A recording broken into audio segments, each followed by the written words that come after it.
하나님 말씀 나누겠습니다.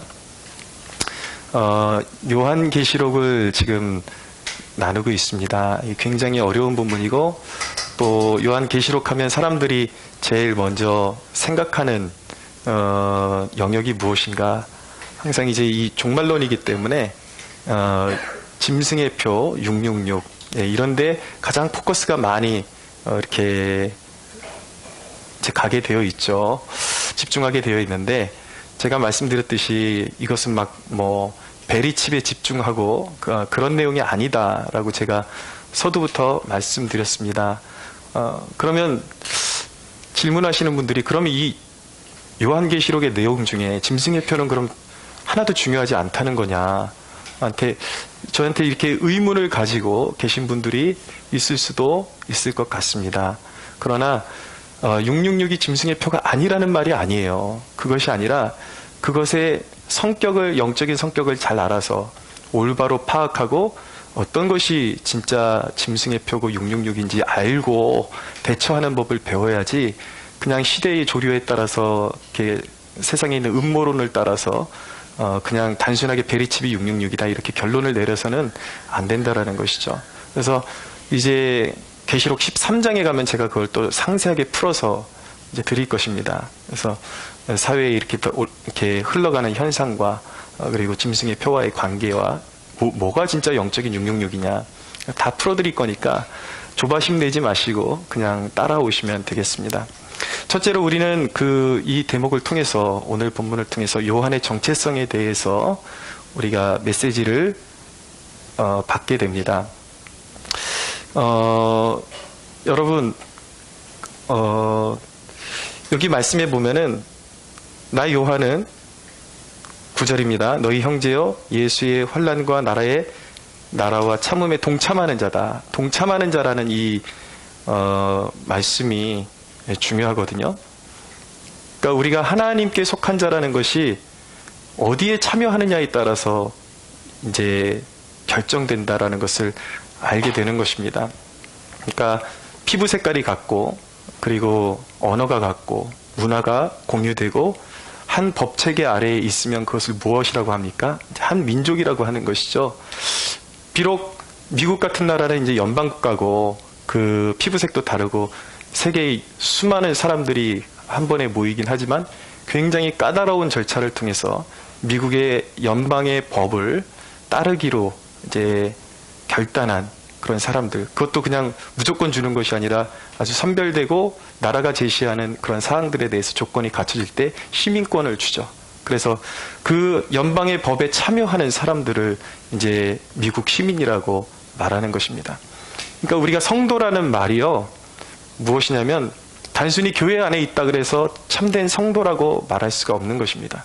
진짜 성도라는 말을 듣기 위해서는 우리가 어디에 참여하고 있느냐, 나의 발걸음, 나의 언어, 이 모든 것이 하나님의 것에 합당하게 참여하고 있느냐, 동참하고 있느냐, 이것이 나의 정체성을 말해주는 것이고 진짜 성도인지 알게 해주는 것이지, 단순히 교회 나온다고 해서 그 사람이 참된, 아직까지 성도라고 말할 수 없을 수도 있다라는 것. 그러나 하나님이 원하시는 것은 무엇이냐면 하나님의 말씀을 듣고 깨닫고 한 사람 한 사람이 진정으로 하나님 나라에 참여하는 성도가 되기를 원하시는 것입니다. 요한의 자기 고백을 들어보면 우리가 지향해야 되고 우리가 어디에 참여하는 사람이 되어야 할지 오늘 말씀을 통해서 알게 되는 것입니다. 요한은 첫째로 보면 자기를 뭐라 그러냐면 예수의 환난과 나라와 참음에 동참하는 자라 라고 말씀하고 있습니다. 왜 사도 요한이 환난에 참여하고 있습니까? 예수의 이름 때문이에요. 예수의 이름 때문에, 그 나라에 속했기 때문에 환난을 받고 있는 것입니다. 그러니까 예수의 이름으로 환난 받고 안 받고가, 이것이 세상의 조류에 합류하고 있는지 아니면 그 이름 때문에 핍박에 참여하고 있는지가 진정으로 이 사람이 하나님 나라에 속한 사람인지 마귀와 세상에 속한 사람인지 알게 된다라는 것이죠. 진정으로 하나님을 섬기는 하나님의 사람들은 세상에서 주의 이름 때문에 핍박을 받게 되어 있어요. 근데 왜 하나님께서 그런 상황을 허락하시는가? 그것이 하나님께서 마지막 때에 하나님의 나라를 완성시키는 방법이에요. 하나님의 백성들을 핍박하는 세력들을 구분해내셔서 또 하나님을 욕되게 하는 백성들을 구분해 내셔서 그것이 심판의 표징이 되는 것이죠. 빼도 박도 못하는, 하나님 나라에 속하지 않았다 그러는. 오늘날 우리 한국교회 성도들이 경각심을 가져야 되는 것은 수많은 교인들이 하나님의 성품과 맞지 않는 죄악에 참여하고 있다는 것, 이 대목을 통해서 경각심을 가져야 하는 것입니다. 정말 성도인가? 교회 나온다고 성도가 아니에요. 하나님 나라에 참여하는 것이 아니에요. 오늘날 수많은 사람들이 동성애를 옹호하고 사회주의를 옹호하고 하나님이 미워하시는 것들을 옹호하는 것, 그 나라에 참여하는 것이 아닙니다. 하나님 보시기에는 핍박받는 위치에 있는 백성들이 진정한 하나님 나라의 성도라는 것을 기억할 수 있어야 하는 것이죠. 왜 요한이 이렇게 유배지에 와서 핍박을 받고 있습니까? 중요한 것은 무엇입니까? 그 나라에 참여했기 때문이에요. 나라. 여러분, 기독교란 무엇입니까? 성도가 된다는 것은 무엇입니까? 나라에 참여하는 사람이라는 것을 잊지 말아야 하는 것입니다. 오늘날 개인적인 신앙생활을 추구하는 사람들이 너무나도 많습니다. 기도 제목도 오로지 나의 그런 감정적인 만족을 위해서 기도하는 사람들 있습니다. 이전에 제가 전도사 시절에 구국기도회라는 그 기도회에 설교자로 부탁을 받고 갔는데, 구국기도회니까 나라를 위한 기도를 하는 곳이잖아요. 근데 다른 여러 교회에서 청년들하고 사역자들이 모였는데 이 나라의 건국과 이 나라의 그 상황에 대해서 제가 설교를 했더니 아무도 듣지를 않아요. 다 그냥 소위 우리말로 하면 쌩깐다. 뭐 저런 설교를 하냐, 청년들이 있는데. 그런데 사역자들이 딱 나와가지고 찬양을 인도하면서 기도회를 인도하는데 세상에 구국기도회를 하러 모여놓고 나라에 대한 기도를 한마디도 하지를 않아요. 다 우리를 채우소서, 우리의 연약함을 돌보시는 하나님 주여 임하소서, 그런 내용만 있는 것이죠. 그러나 여러분, 신앙이라는 것은 무엇입니까? 내 개인으로 우리가 기독교 공동체에 참여하는 것이 아니에요. 구원에 참여하는 것이 아니에요.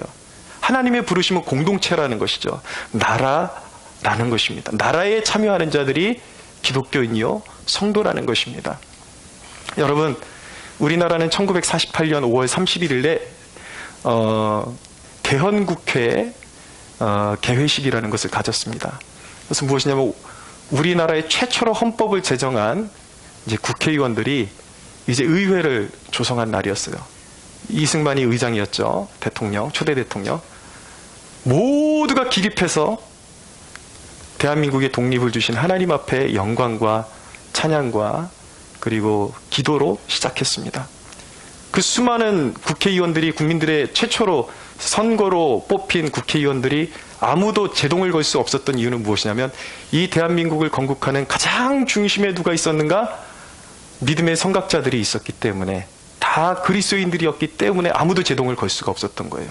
우리나라가 그렇게 그냥 나라가 불쑥 태어난 것이 아니라 하나님의 선민으로서 우리 믿음의 선조들이 이 나라를 건국하면서 세웠던 이 나라의 건국의 목표가 무엇이냐면, 단순히 잘 먹고 잘 사는 나라를 세운 것이 아니라 우리가 믿는 예수 그리스도의 하나님이 통치하시는 신정국가의 정신을 세워나가겠다라는 건국의 정신을 가지고 세운 나라가 바로 대한민국인 것입니다. 할렐루야.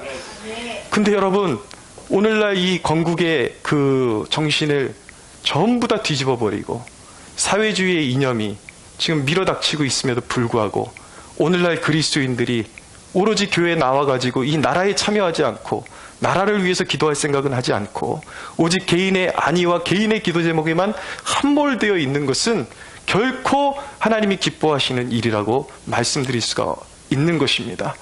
하나님 나라에 참여해야 돼요. 이 나라가 정말 믿음의 나라로 세워질 뻔했는데 그 믿음의 가치가 흔들리고 있고 하나님 나라의 가치가 흔들리고 있는데 자기의 사역을 위해서만 사는 사람들이라고 하면은 그리스도인이라고 불릴 가치가 없는 것입니다. 여러분, 하나님은 공동체로 백성들을 부르시고 구원으로 이끌어 가신다라는 사실을 꼭 기억하셔야 돼요. 이스라엘 백성들도 그랬습니다. 가나안 땅에 들어가는데 이스라엘의 12지파를 조성하셔서 가나안 땅을 정복하게 하셨는데 이제 가나안을 정복하는 그 초입에서 갑자기 르우벤, 갓, 므낫세 반지파 이렇게 연합을 해가지고 우리는 요단 동쪽에 남겠습니다. 이제 요단강을 건너서 서쪽으로 가야 가나안 땅이 있는데 우리는 여기 남겠습니다. 그러니까 모세가 화가 머리끝까지 난 거예요. 너희가 하나님의 백성들의 정체성을 잃어버리고 너희가 축복은커녕 저주밖에 너희들은 받을 것이 없다. 너희들이 이 전쟁, 이 가나안 땅을 차지하는 이 하나님의 백성들의 전쟁에 참여하지 않으면 너희들은 결코 하나님의 백성으로서의 분복을 누릴 수가 없다라고 경고를 하죠. 그러니까 이 세 지파가 뭐라 그럽니까? 세 지파 반이 그것이 아니라 우리는 이 땅에서 목축을 하기에 너무 좋기 때문에 이 땅을 우리의 기업으로 허락하시면 우리 장정들이 대신에 제일 먼저 이스라엘 12지파의 선봉에 서서 우리의 목숨을 걸고 싸우겠습니다 라고 그렇게 맹세를 하죠. 그래서 정말 그들은 신실하게 그 약속을 지켰어요. 그래서 모든 지파 중에 이 르우벤, 갓, 므낫세 반지파가 선봉에 서서 이제 가나안 정복에 앞장서게 되는 것입니다. 이게 진정한 그리스도인이라는 거예요. 오히려 하나님께서 내 삶에 어떤 만족을 주시고 어떤 내 삶에 누리는 것이 더 많을수록 우리는 은혜의 빚진 자라는 것을 깨달아야 하는 것입니다. 하나님이 주신 은혜를 은혜답게 활용하지 못하면 저주밖에는 받을 것이 없는 것입니다. 내가 먼저 많은 축복을 누렸다면 오히려 선봉에 서서 하나님 나라의 십자가를 지고 예수 그리스도의 나라에 참여해서 그 고난에 참여하는 것이 정말 복된 성도의 삶이요, 내가 진정으로 하나님 나라의 시민임을 증거하는 것이라는 것을 깨달을 수 있게 되기를 바랍니다. 요한이 자기를 무엇이라고 소개하고 있습니까? 뭐라고 하고 있습니까? 요한의 정체성은 무엇입니까? 요한은 지금 반모섬에 갇혀 있다라고 본인이 이야기하고 있습니다. 반모섬, 유배지예요. 유배지인데 에베소의 그 밀레도 항구에서 남서쪽으로 한 60km 정도 내려가면 있었던 그런 동떨어진 섬이 바로 반모섬이었습니다. 유배지였어요. 근데 여러분, 왜 요한이 이 반모섬에 갇힐 수밖에 없었는가? 오늘 말씀에 보면 하나님의 말씀과 예수를 증언했기 때문이다 라고 그렇게 이야기하고 있습니다. 하나님 나라를 위해서 핍박을 받는 것이죠. 근데 진정한 요한이 갇힌 반모섬의 의미는 무엇인가? 의의는 무엇인가? 왜 반모섬에 갇혀야만 했는가? 의를 위해서 핍박받는 하나님의 교회를 향한 하나님의 주님의 위로와 경고를 계시로 거기서 받았다라는 거예요. 반모섬에서. 이 부분이 굉장히 중요한 의의라는 것입니다. 의의. 반모섬에 있어야지 시대를 향한 하나님의 계시를 받을 수가 있었다라는 것입니다. 반모섬의 의의는 그것이에요. 여러분, 하나님께서 이 시대 가운데 찾으시는 사람은 어떤 사람일까요?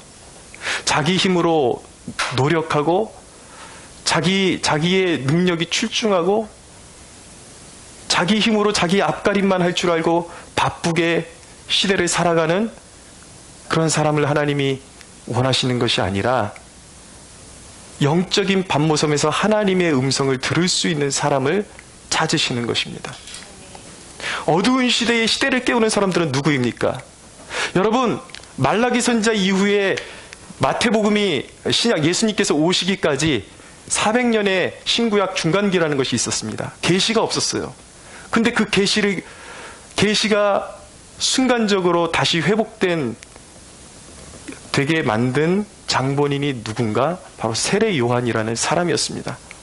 세례 요한 때 다시 하나님의 음성이 유대 지역에 울려 퍼지기 시작한 거예요. 잠자는 유대 백성을 깨우기 시작한 것입니다. 누구를 통해서요? 광야.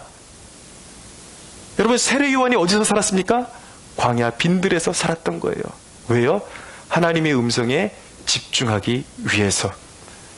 혼탁한 시대, 죄 많은 시대, 그 세대를 깨우는 사람은 누구입니까? 그냥 세상을 따라서 그냥 세상의 조류에 휩쓸려가는 사람을 통해서 하나님이 말씀하실까요? 아니요. 절대 그렇지 않습니다. 하나님의 음성은 누구를 통해서 울려 퍼지는 것입니까? 시대가 어둡기 때문에 불행이 아니라 하나님의 음성을 들을 줄 아는 사람이 없기 때문에 어두운 것입니다. 여러분, 하나님의 음성은 어디에서 울려 퍼지는 것입니까? 예수 그리스도의 계시는 어디서 임하는 것입니까? 그 음성은 영적인 반모섬에서 울려 퍼지는 것입니다. 우리는 이 어두운 시대 가운데, 혼탁한 시대 가운데 어떻게 살아야 하는 것입니까? 언론을 따라서, 세상의 조류를 따라서 참으로 어이없는 그런 사건들을 접하면서 세상 사람들과 똑같이 욕하고 혀를 끌끌 차고 소망 없는 사람처럼 그냥 참 어이없네, 그 정도로 끝내는 것을 하나님이 원하시는 것이 아니라 우리는 달라야 돼요. 세상의 흐름이 뭔가 이상하고 왜 이렇게 돌아갈까? 우리 민족에게 주어진 이 영적인 위기의 의미는 무엇일까? 이런 사건들이 터질 때마다 우리 그리스도인들이 해야 되는 일은 무엇입니까? 영적인 반모섬으로 들어가서 우리는 하나님께 물어야 하는 것입니다.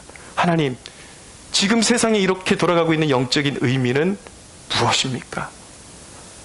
그렇게 물을 수 있는 사람에게는 하나님께서 영감이라는 것을 주십니다. 시대를 바라볼 수 있는 영적인 안목을 주시는 것입니다. 그래서 우리 그리스도인들은 세상 사람들과 똑같이 그런 세속에 휩쓸려가고 함께 혈기를 내고 분노에 붙잡히는 것이 아니라 이 시대에 우리를 향한 하나님의 경고가 무엇이고, 그리고 어떻게 하면 이 민족에게 소망이 있는지를 깨달아서 사람들에게 용기를 주고 희망을 주고, 그리고 때론 필요하면 경고할 수 있는 하나님의 심장, 그리스도의 심장을 가진 하나님의 사람들이 되어야 할 줄로 믿으시기 바랍니다. 네. 두 번째로, 자, 사도 요한이 계시를 받았는데 오늘 2절에 보니까 주의 날에 내가 성령에 감동되었다라고 말씀하고 있습니다.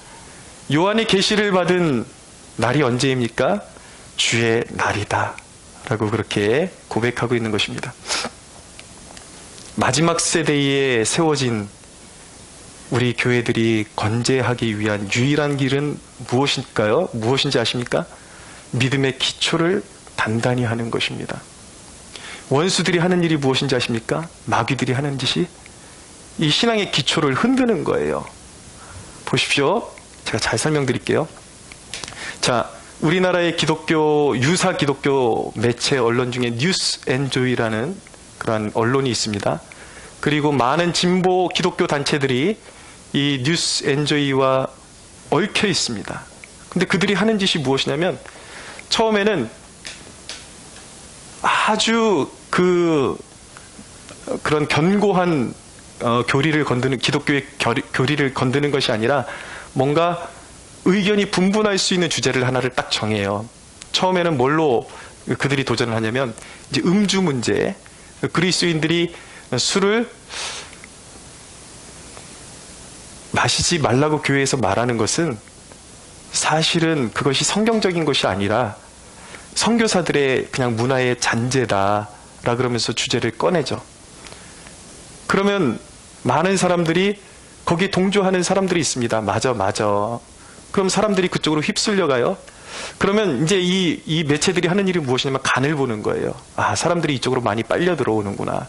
나중에 제가 말씀드릴 기회가 있으면 또 보충 설명드리겠지만, 교회의 부흥의 시기가 있었을 때마다 사람들이 음주 문화를 즐기고 이랬던 것도 죄로 자각을 했다라는 것을 여러분들 꼭 기억하셔야 돼요. 단순히 선교사들의 잔재가 아니라 성령님이 깊이 임하셨을 때마다 사람들이 통회하고 회개했던 기도 제목 중에 하나가 무엇이냐면, 술로 삶을 낭비했던, 술을 즐겼던 죄를 회개했다라는 것을 기억하셔야 돼요. 단순히 선교사들의 잔재가 아니에요.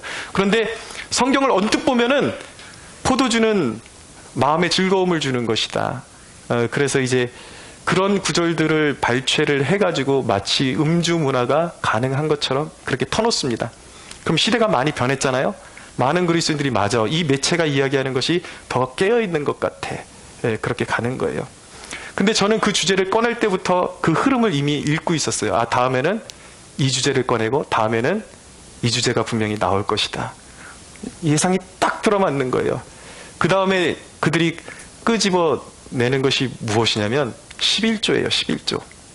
이건 이제 조금 더 강도가 깊은데, 또 11조에 대해서 성경적이다 아니다, 이건 구약의 잔재다 아니다 하라는 그런 의견이 분분하니까 11조를 건드는 것이죠. 교회들끼리 또 싸워요. 그런데 사람들의 심리를 생각해 보십시오, 여러분. 사람들에게 영적인 부담을 많이 주는 이론이 좋겠습니까? 적게 주는 이론이 사람들이 듣기에 좋겠습니까? 당연히 짐을 덜 주는 이론이 사람들이 더 선호하게 되겠죠. 그러니까 항상 헌금 생활에 갈등이 있던 사람들이 11조가 성경적이 아니다라고 하니까 그쪽으로 또 확 휩쓸려 갑니다. 맞아, 이 매체가 살아있네. 그리고 많은 교회들이 돈 때문에 타락하잖아. 교회하고 돈하고는 멀어져야 돼. 그러면서 이제 11조를 거부하는 거예요. 그 다음에 무엇인지 아십니까? 그 다음에는 이제 조금 더 강도를 세게 하는 거예요. 성적인 관념을 흔들어 버리는 것입니다. 아, 동성애가 이제는 시대가 변했다라는 거예요. 이제는 성경만 봐서는 안 되고 많은 유수한 교수들의 논문도 참고해야 된다라는 것이죠. 그러면서 말도 안 되는 구절에서 성경을 떼어다가 동성애가 죄가 아니다까지 나가는 거예요. 그림이 보이지 않습니까? 이 사람들이 지금 무슨 짓을 하고 있는지. 처음에 몇 개만 봤을 때는 교회의 어떤 일탈이나 교회가 잘못한 부분을 짚어주니까 맞아, 이 사람들 말이 맞아, 이렇게 가요. 근데 그들이 지금 뭔 짓을 하고 있는지 볼 수 있어야 돼요. 그 다음에 뭘 건드렸겠습니까? 그들이 건드린 것이. 저는 그 흐름을 그냥 보고 있었어요. 뻔한 수순이었어요. 그 다음에 최근에 건드리기 시작한 것이 무엇이냐면 주의성수예요. 주의성수.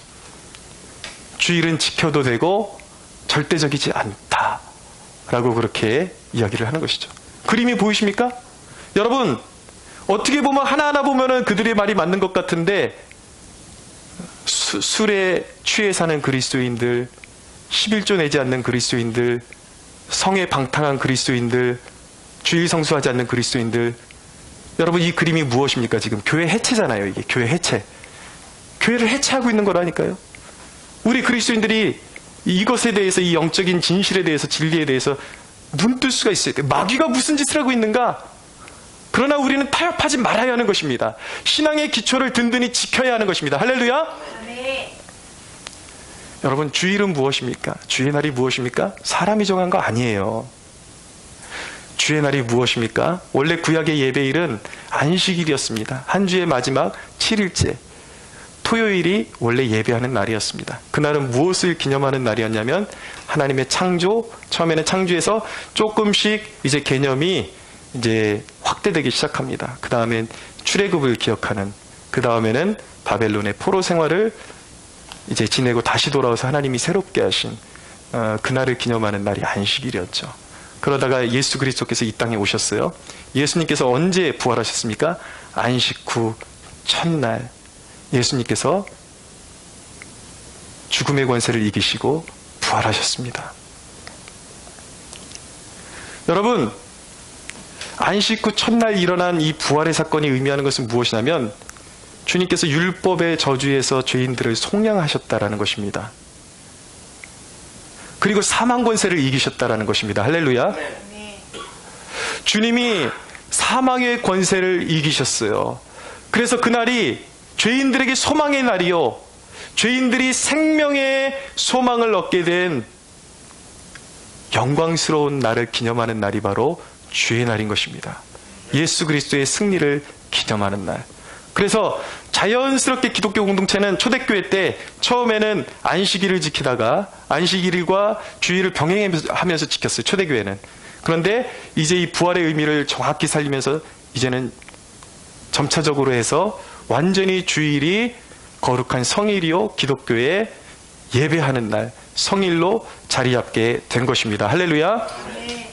그렇기 때문에 여러분, 주일은 인간이 만든 날이 아니에요.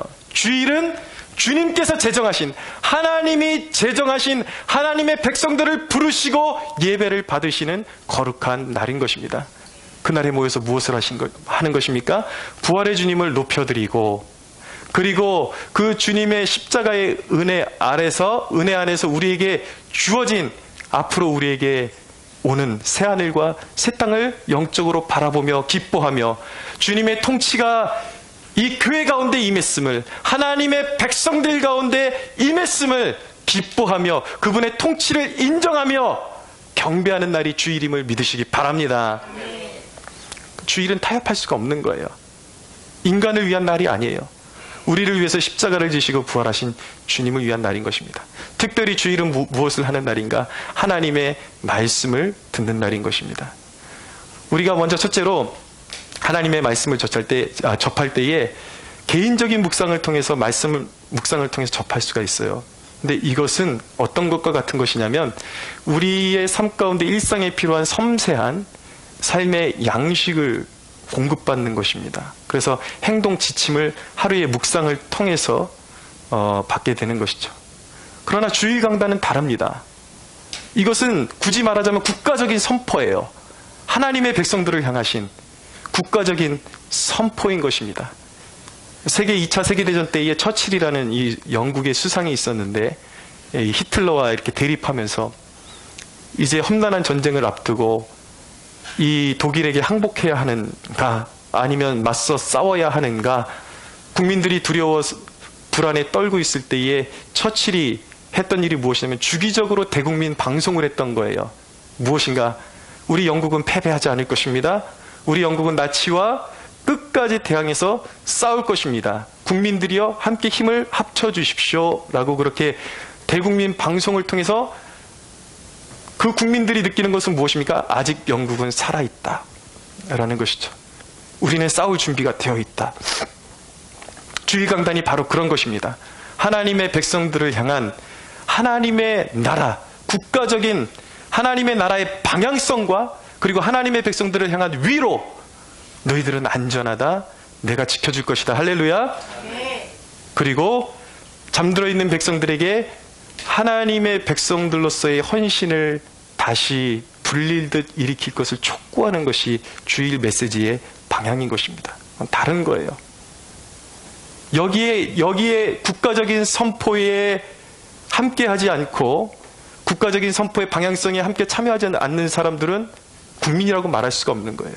국가의 혜택을 누릴 수가 없는 것입니다. 그래서 여러분, 주일 강단에서 백성들을 향한 헌신의 촉구를 이야기하는 것은 하나님 나라 백성들에게 향한 의무를 선포하는 것이기도 하다라는 것을 우리가 깨달아야 하는 것입니다. 근데 하나님이 우리에게 부여하신 의무를 지는 것은 무거운 짐이 아니에요. 기쁨인 것입니다.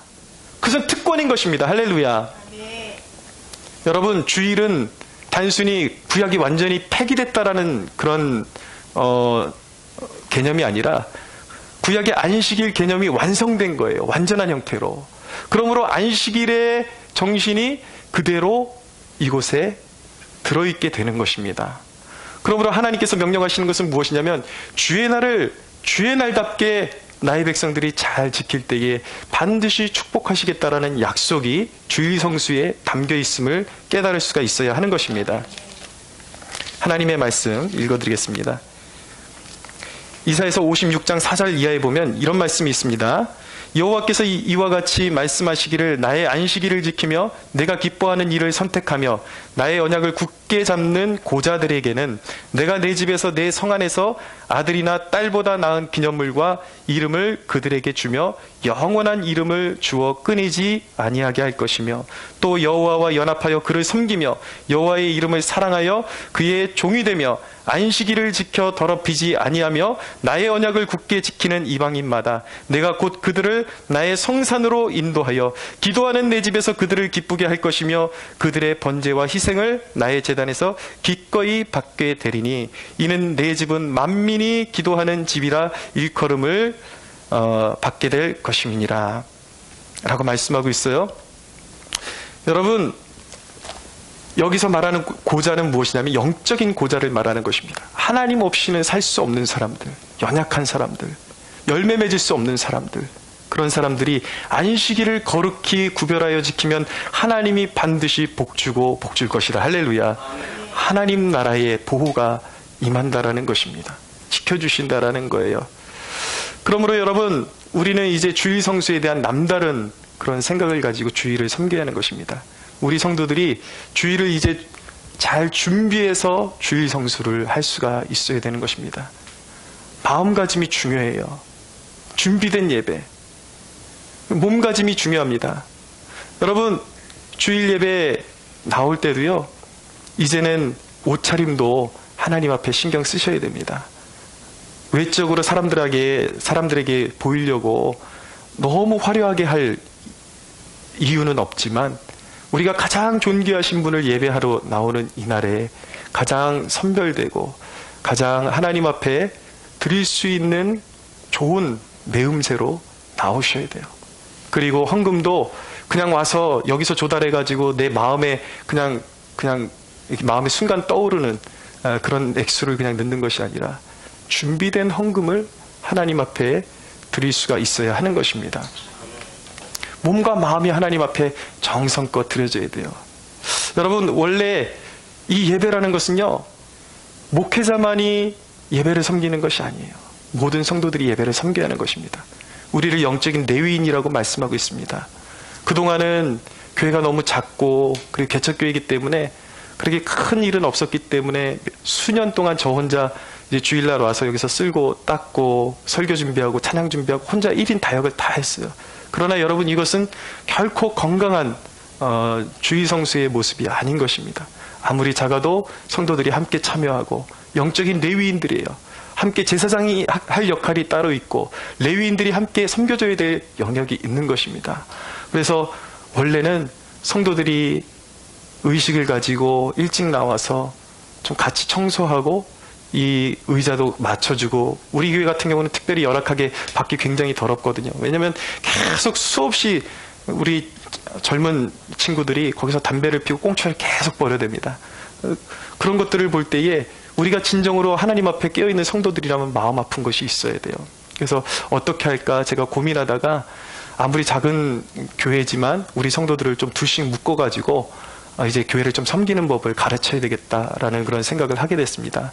그래서 이제는 앞으로는 이렇게 조를 짜서 일주일에 그 조가 돌아가면서 한 주씩 한 주씩 돌아가면서 예배를 준비하는 그러한 이제 흐름으로 가려고 합니다. 여러분들에게 그런 교회의 노력에 여러분들이 적극적으로 참여해 주셨으면 하는 부탁을 드리는 바인 것입니다.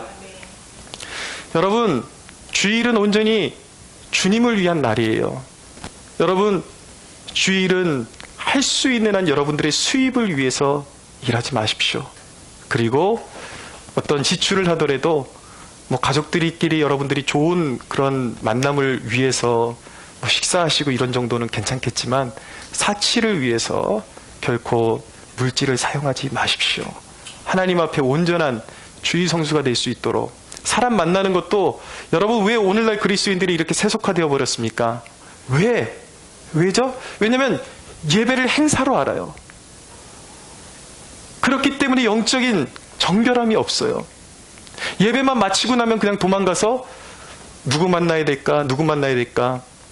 특별히 요즘 우리 세대의 그리스도인들은 예배 마치면 뭐예요? 술 마시러 가버리고 세상 친구들 만나러 가버리고.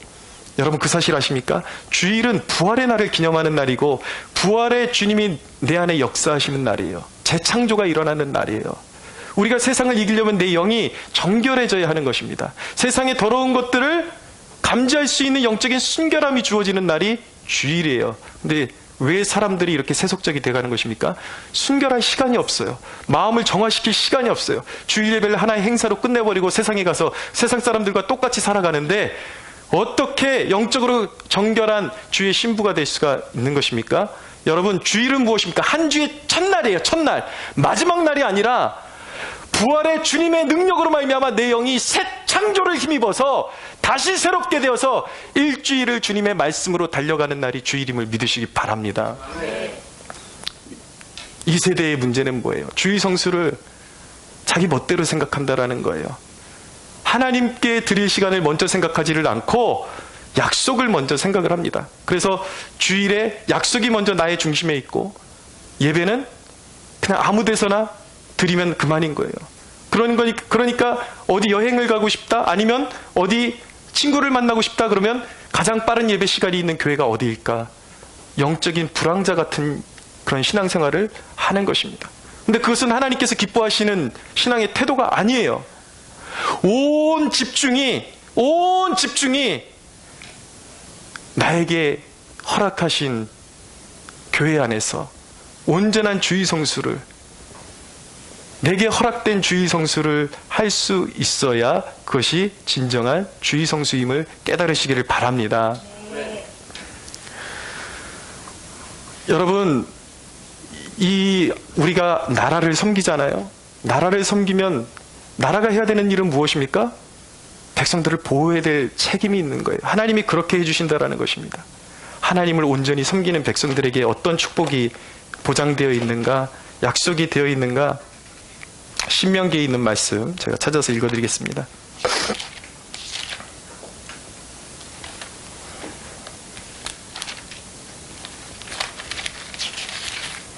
신명기 28장 읽어드립니다. 내가 내 하나님 여호와의 말씀을 삼가 듣고 내가 오늘 내게 명령하는 그의 모든 명령을 지켜 행하면 내 하나님 여호와께서 너를 세계 모든 민족 위에 뛰어나게 하실 것이라. 내가 내 하나님 여호와의 말씀을 청종하면 이 모든 복이 내게 임하며 내게 이르르니 성읍에서도 복을 받고 들에서도 복을 받을 것이며 내 몸의 자녀와 내 토지의 소산과 내 짐승의 새끼와 소와 양의 새끼가 복을 받을 것이며 내 광주리와 떡반죽 그릇이 복을 받을 것이며 내가 들어와도 복을 받고 나가도 복을 받을 것이며 여호와께서 너를 대적하기 위해 일어난 적군들을 내 앞에서 패하게 하시리라. 그들이 한 길로 너를 치러 들어왔으나 내 앞에서 7길로 도망하리라. 할렐루야. 우리에게 주어진 그리스도인들의 난제는 무엇입니까? 수많은 영적인 싸움이 우리 앞에 기다리고 있습니다. 그러나 온전한 주일 성수 하나님을 섬기고 받들므로 하나님의 백성들이 누리는 축복은 무엇입니까? 너희는 나를 섬기라는 거. 하나님은 너희가 할 일은 네가 싸우는 게 아니야. 잘 섬기라는 것이죠. 전쟁은 누구에게 속했다? 하나님이 싸우신다. 할렐루야. 맡기라는 것입니다. 맡기라는 것입니다. 김남준 목사님의 주일 성수라는 책이 있습니다. 이 책에 보면은 어떤 에피소드가 나오는데 한 교회의 그런 이제 자매 그룹이 교회에서 여러 봉사를 하다가 영적으로 좀 이제 무력함이 왔어요. 꼭 교회에서 그렇게 섬겨야 되냐, 주일날 갇혀 있는 것이 너무 답답하다. 그래서 차라리 이 시간에 우리 경건서적을 나누고 카페에서 기도하고 그리고 서로 나누면 얼마나 유익할까? 그래서 봉사를 다 내려놓고 이 일단의 자매 일당이 모든 이제 봉사를 내려놓고 자기네들끼리 모임을 시작했다라는 거예요, 외부에서. 근데 처음엔 너무 좋았다라는 것이죠. 와, 이게 우리가 원하는 주일 성수 아니냐. 우리끼리 카페에서 노닥거리고.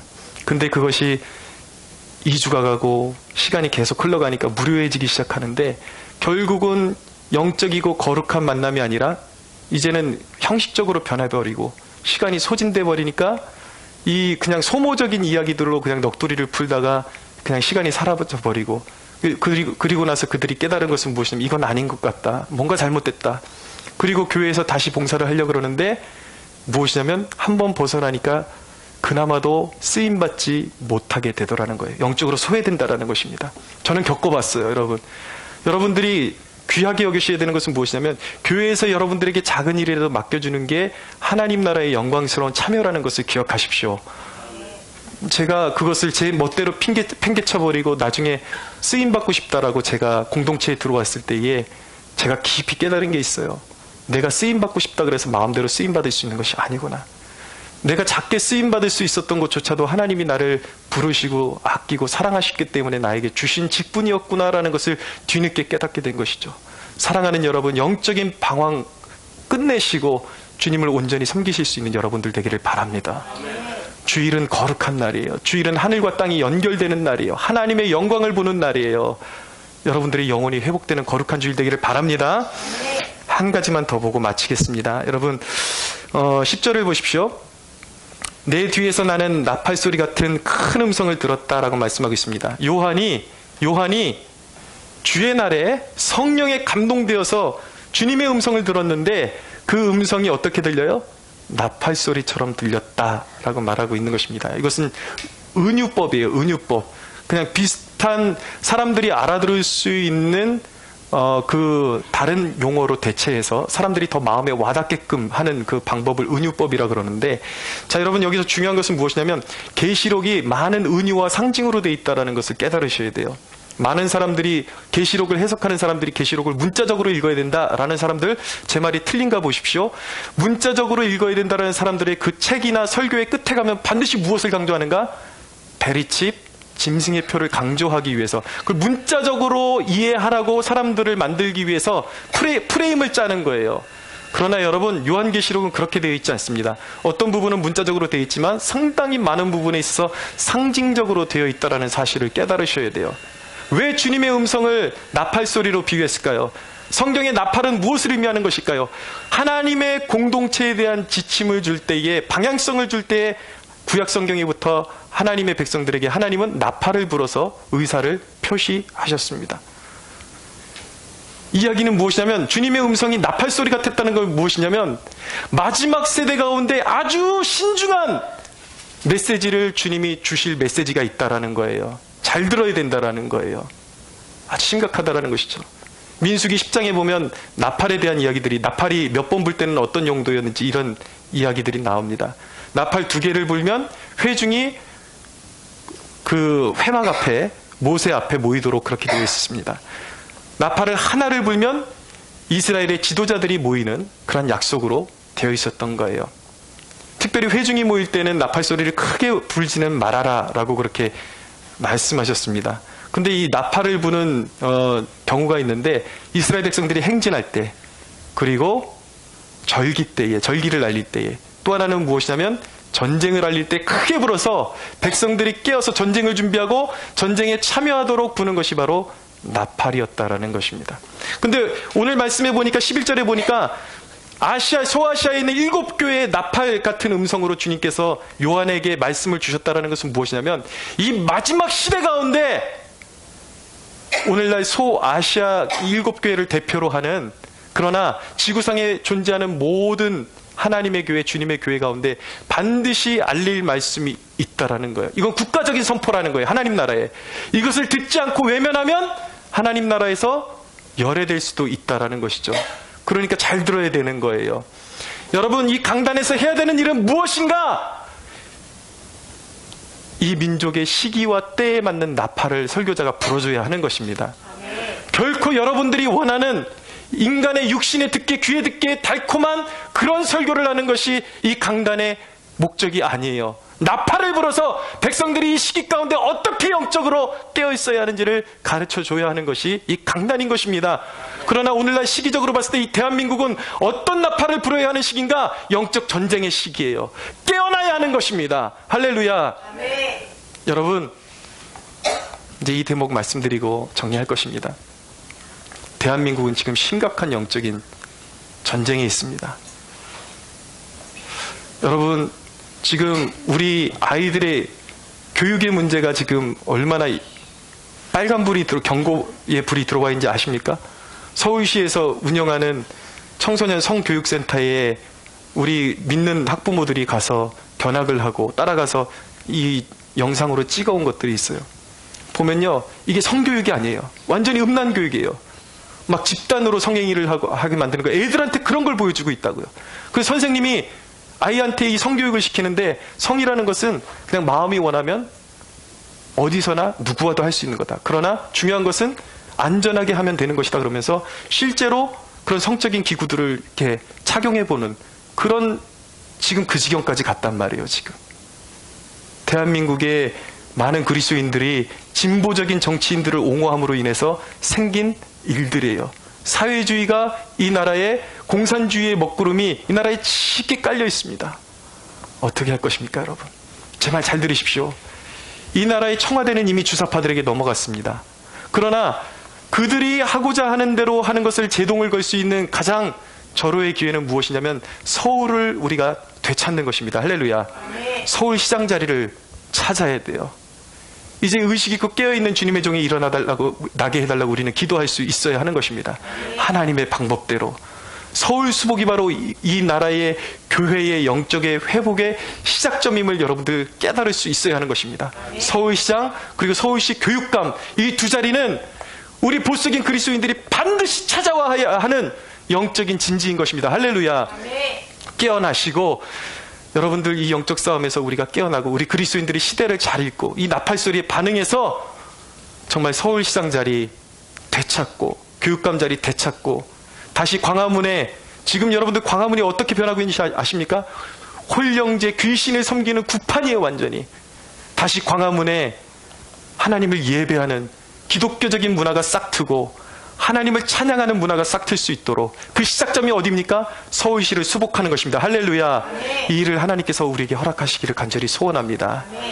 우리가 이 영적 전쟁 가운데 하나님의 나팔 소리를 듣고 바짝 깨어서 반드시 이 땅 가운데 악인들의 횡포를 용납하지 않고 하나님 나라가 다시 임할 수 있도록 우리가 깨어있는 저와 여러분들이 되기를 예수 그리스도의 이름으로 축원합니다.